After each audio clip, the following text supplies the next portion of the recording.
si eso se calculó, es parte de lo que usted pensaba que iba a suceder. Bueno, en primer lugar, buenas noches, Janet. Buenas noches, Víctor.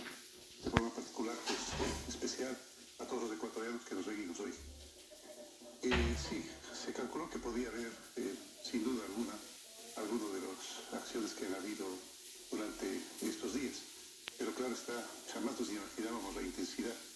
Y en este momento recién empezamos a entender la razón por la cual tanto Correa cuanto Hernández, Pavón y Patiño acudieron prestos a Venezuela, a Caracas, a entrevistarse con el tirano, con el sátrapa que dirige esa nación. Pues sin duda alguna allí se marcaron las pautas de cómo convulsionar el país. De todas formas, ellos ya han comprobado de una manera especial cómo pueden mantener el poder, cómo pueden asesinar casi sin que la gente lo perciba, cómo pueden secuestrar y sobre todo cómo pueden saquear los fondos del Estado, como lo hicieron también los sátrapas que administraron el gobierno anterior. ¿Usted responsabiliza directamente a Correa y compañía de todos, digamos, los excesos y los desmanes que van más allá de la protesta? Pero es que no es casual, Chanet, de que por primera vez, jamás en la vida una protesta, y más a un indígena, ha acudido primero a una institución como la Contraloría. Pues ahí están los expedientes, ahí están las investigaciones que hace Contraloría, que hacen los funcionarios de Contraloría para detectar las rafacías, la expoliación de los fondos públicos que se hizo durante el gobierno anterior. Entonces, hoy por la mañana también conversé con la señora fiscal y también me dijo que estaban intentando rodear Fiscalía. Ahí está la razón fundamental. Es por eso que ventajosamente los hermanos indígenas se han dado cuenta de quién es este compañero ocasional que se han conseguido y enseguida, pues inmediatamente lo han empezado a hacer a un lado. Ventajosamente sí, y es por eso que inclusive se han empezado a abrirse estos espacios de diálogo, conducidos y dirigidos y coadyuvados principalmente por las universidades ecuatorianas, por la Conferencia Episcopal Ecuatoriana y por las Naciones Unidas.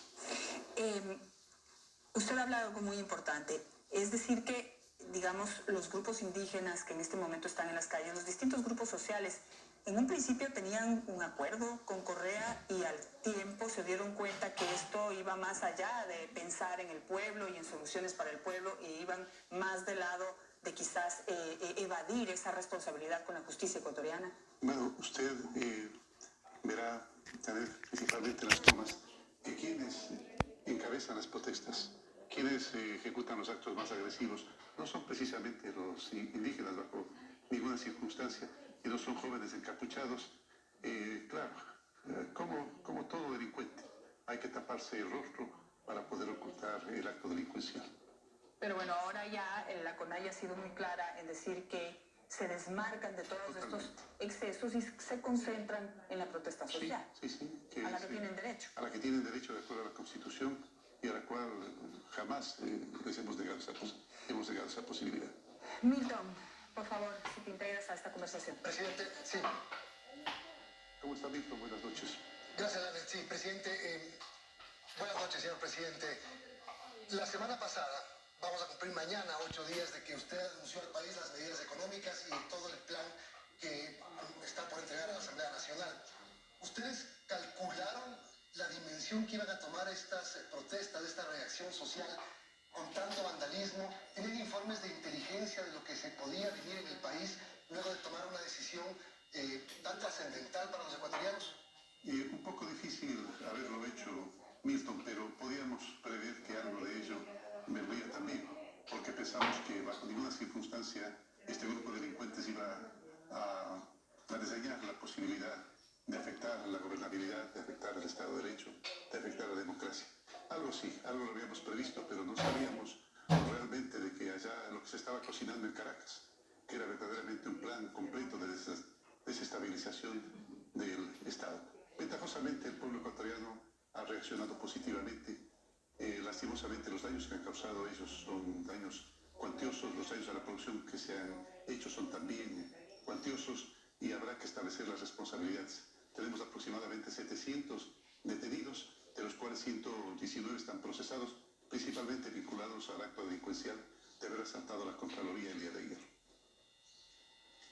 Presidente.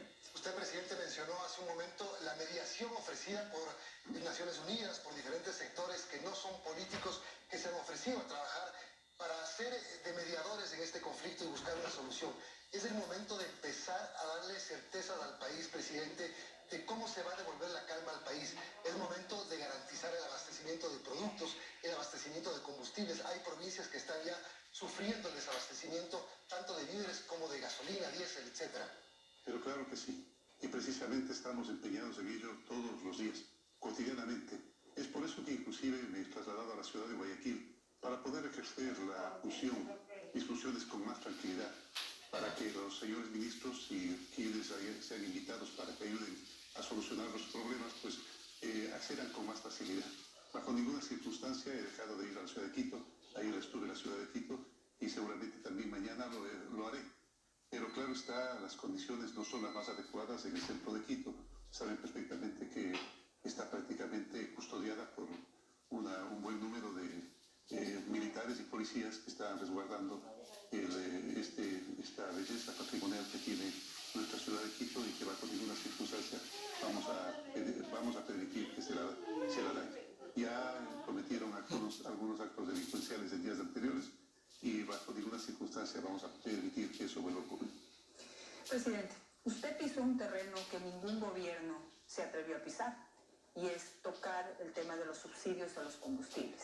Quiero preguntarle frontalmente, los grupos sociales en este momento en las calles, digamos aquellos que están realmente pues concentrados en reaccionar y en pedir compensaciones o alternativas para el pueblo, pero ellos lo que piden ahorita en términos generales es una derogación del decreto y que volvamos al sistema de subsidios. ¿Es eso posible? No, no es posible. Ya se lo hemos dicho a los posibles mediadores, lo hemos dicho inclusive a algunos de los dirigentes indígenas que se han comunicado conmigo por teléfono, que eso no es posible, bajo ninguna circunstancia, porque es una aberración, porque ese es un principio que marca con claridad que no se tiene por qué subsidiar a los ricos en desmedro de los más pobres. Eso bajo ninguna circunstancia. Los principios no se claudican, como usted conoce perfectamente, Janet. Lo que ha venido pasando durante estos años y ante el amedrentamiento permanente a los gobernantes de que puedan tomar una medida así, únicamente ha sido que la gente más pudiente se ha beneficiado, pero lo más grave todavía, se han beneficiado los contrabandistas, los delincuentes que traficaban nuestro diésel y gasolina, que bastante esfuerzo cuesta subsidiarlo, lo traficaban a otros países. En ese sentido, si la medida se queda, permanece, no hay otra alternativa, entonces, ¿cómo podemos responder en este momento a los grupos sociales que están pensando, por ejemplo, que digamos, hay ciertas medidas que se tomaron en beneficio de grupos grandes empresariales, como la remisión de impuestos, por ejemplo? Están hablando de que no debería haber salarios vitalicios para los presidentes o expresidentes de la República. Están hablando de que debería haber menos asambleístas en la Asamblea Nacional. Es decir, le digo lo que recojo de la gente. Eso es lo que pide la gente, independientemente de si sea poquito o mucho lo que se ahorre ahí, pero piden y dicen, bueno, ¿por qué las medidas tienen que ser solamente para el pueblo y no hay estos sacrificios que serían muy decidores, ¿no? Entonces, no sé si se están pensando en medidas alternativas para la gente. Para todos los sectores. No se olvide que hay grandes sectores industriales que utilizan diésel y gasolina con bastante intensidad. De todas formas, siempre fue pensado en beneficio de los más pobres. Y en desmedro, por supuesto, de los ricos y en desmedro de los contrabandistas y delincuentes. Es por eso que nosotros habíamos diseñado ya un gran plan para el agro ecuatoriano. Este gran plan ha sido comunicado ya a los mediadores. Es un gran plan que incluye inclusive la posibilidad de un fideicomiso, para que estos recursos, en su mayoría, sean destinados a lo que requiere el agro, que es donde radican principalmente los sectores más pauperizados del país. Principalmente estamos hablando de provisión de maquinaria, de semillas, de bonos de desarrollo humano tan importantes para que la gente tenga un pequeño sustento y poder causar un poco de tranquilidad en sus hogares y poder trabajar con algo de tranquilidad, vuelvo a recalcar, maquinaria, equipos, semillas certificadas, fungicidas, herbicidas, pesticidas, a tal punto de que el transporte rural, centros médicos de la ruralidad, escuelas comunitarias que serían reabiertas y que están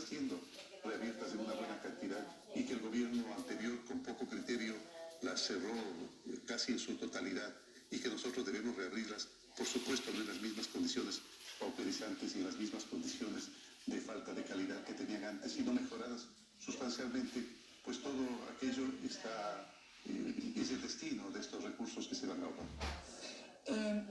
En el tema del transporte, que es tan sensible, Ajá. es decir, la gente dice, bueno, a partir de mañana tengo que pagar 15 centavos más o 10 centavos más en el pasaje y pues si gano un salario mínimo me va a golpear, me golpea en mi economía. ¿Se puede pensar en un subsidio directo, por ejemplo, a la gente? Ya lo hay. Nosotros hemos determinado en 1.300.000 los subsidios y seguramente los vamos a ampliar a 1.500.000 o 1.600.000. Más o menos calculado de cierta manera, esos $15 permitirían compensar la diferencia de transporte a los más pobres del Ecuador y que cifran aproximadamente unos 5, 6 o 7 millones de personas. Milton. Presidente, de alguna manera, todo este listado que usted acaba de mencionar, de beneficios que ha decidido el gobierno, son 256 subpartidas arancelarias que se han eliminado, que van a beneficiar a algunos productos tecnológicos, como usted dice, agrícolas, maquinaria, textiles, etcétera. De alguna manera han quedado invisibilizados ante la gravedad de lo que está ocurriendo en las calles del Ecuador. Esta presión que ha sentido su gobierno, tanto por manifestantes, porque hay que reconocer que hay sectores que se han levantado con una voz de protesta por sentir el impacto de estas medidas. El gobierno dice que son duras pero necesarias y que vamos a tener un mejor país mañana, es lo que dice el gobierno. Y otros sectores sin duda infiltrados, lo que pasó ayer en una industria láctea, en fincas en el sur de la provincia de Pichincha, no tiene nombre, todo el vandalismo. ¿Usted ha sentido amenazado su gobierno? ¿Se le ha pasado en la cabeza en algún momento renunciar a la presidencia? No, bajo ninguna circunstancia, Milton.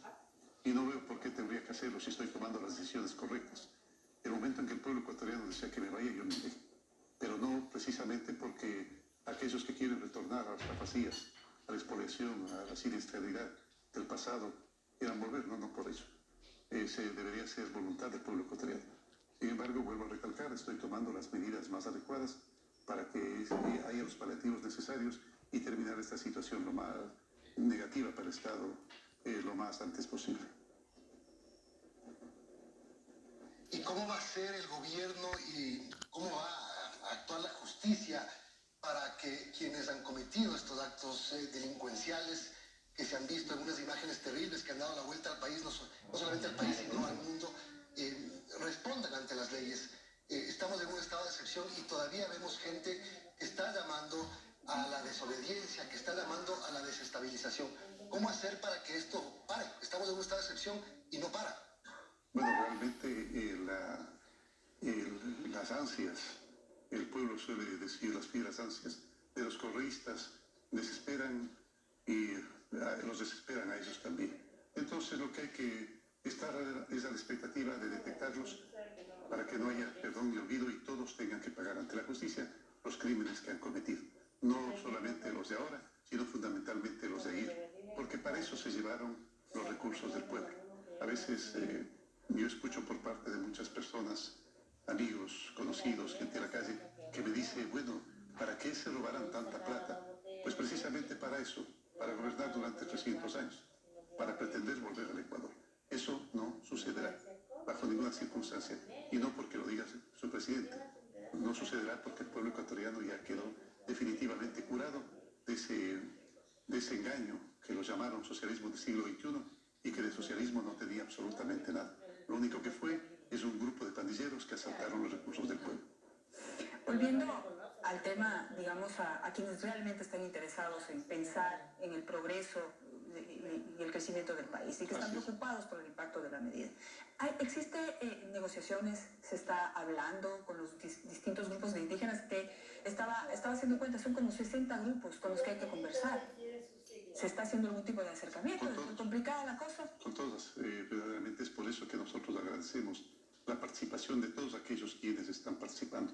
Personajes de la política ecuatoriana, de la economía ecuatoriana, de la sociedad ecuatoriana, de organizaciones sociales y de las que hemos conversado hace un momento, universidades, Naciones Unidas y la Conferencia Episcopal Ecuatoriana que lo están haciendo. Sin duda alguna es difícil poner de acuerdo a tantas organizaciones, pero precisamente es el esfuerzo que le corresponde a un gobierno, poner de acuerdo a los ecuatorianos. Total, ya hemos puesto en práctica un gran acuerdo nacional, hemos puesto en práctica una política de diálogo que se ha practicado de forma permanente y que ha sido además excelentemente conducida por el señor vicepresidente de la República. Inclusive el otro día manifestaba yo que se terminaron un poquito la fase de diálogos. Estas continúan, pero no con la misma intensidad de antes. Desde ese momento en adelante vienen los grandes acuerdos nacionales y creo que parte de los grandes acuerdos nacionales es precisamente el poder proporcionar a los sectores más desposeídos los beneficios de las medidas que hemos tomado. ¿Se tiene pensado qué se va a hacer con los 1.400 millones de dólares de ahorro de los subsidios? Eso es importante, saber, digamos, si tienen un plan, que eso no se vaya a ir solamente en burocracia o en gasto público, es decir, que no nos pase lo que ya nos pasó en el pasado. Claro, sí. Ahora hay que recalcar algo importante, que ese es un ahorro que no solamente va para permitir subsidiar a los más pobres, sino es un ahorro que también va a tapar el hueco fiscal inmenso que quedó por el inmenso endeudamiento y por el dispendio irresponsable que practicó el gobierno anterior. Recordemos que jamás en la vida el Ecuador ha tenido un endeudamiento tan agresivo como el que generó la década pasada y que jamás en la vida se generó tantas obras inconclusas y mal hechas que nos toca de a poco ir completando, ir arreglando, ir componiendo los trámites jurídicos que estaban mal hechos, obras que inclusive se realizaban en sitios que ni siquiera eran de pertenencia, de propiedad del Estado, etcétera, etcétera. Aproximadamente 650 obras en esas condiciones, pero bueno, pues precisamente para eso entiendo yo que Dios y el pueblo me colocaron en ese sitio para solucionar las cosas y las estamos solucionando y estamos avanzando a pasos agigantados hacia la prosperidad. Lo único que necesitamos es un poco de comprensión del pueblo, de la ciudadanía ecuatoriana, la comprensión que se requiere para poder avanzar hacia el futuro. Nosotros pretendemos dejar un gobierno, ya lo he manifestado en más de una ocasión, en el cual estén transparentadas las cuentas, en el cual no haya desequilibrios fiscales y en el cual verdaderamente se avisore un futuro de prosperidad, que dejemos de encaminarse a la prosperidad. Es por eso que yo el otro día manifestaba con respecto a manifiestos del exalcalde, el abogado Jaime Nebot, y del señor Guillermo Lasso, en los cuales ellos manifestaban cuáles creen que deberían ser las alternativas para el momento. Les decía, sí, seguramente todo eso es posible alcanzar desde un punto de partida, desde el punto de partida que nosotros pensamos dejar cuando corrijamos todos los errores que se produjeron en el pasado. El momento en que se corrija la mayoría, ojalá la totalidad de los errores, para ellos les será muy fácil poner en práctica esas maravillosas ideas que tienen y que yo espero las vuelvan realidad. Las deseo, no solamente espero, las deseo que se vuelvan realidad. Ya el señor Nebot, el señor Lasso serán gobernantes, y lo digo con toda sinceridad, en su debido momento ambos serán gobernantes. Espero que puedan poner en práctica, y lo digo muy sinceramente, todos aquellos buenos deseos que tienen para la sociedad ecuatoriana. Señor presidente, mañana está previsto un paro nacional convocado por los sectores sociales, sindicales. Hay miles de indígenas que han llegado a la ciudad de Quito, que se han apostado.